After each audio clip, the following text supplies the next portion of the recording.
Kalau kita kat Malaysia, selalu makan shawarma daging atau ayam, itu dah normal. Tapi, korang kena tengok apa yang dorang buat kat Mesir ni. Ini bukan daging tau, tapi kek. Cuba korang tengok ni.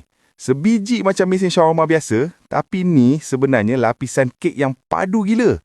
Dorang hiris nipis-nipis, letak atas krep, lepas tu banjirkan dengan sos coklat dan pistachio, sebiji macam shawarma. Memang syurga peminat manis. Pencuci mulut viral ni, dorang panggil sweet shawarma dari kedai B. Laban. Inovasi macam ni lah yang buat orang sanggup beratur panjang dekat Mesir semata-mata nak rasa gabungan kek band crab ni. Kedai ni memang legend kat sana dan banyak lagi kek kreatif lain ada jual. Bukan sweet shawarma je. Kreatif betul dorang ni. Kalau korang ke Mesir, cuba try rasa. Best ke tak? Korang rasa kalau benda ni masuk Malaysia, laku keras tak?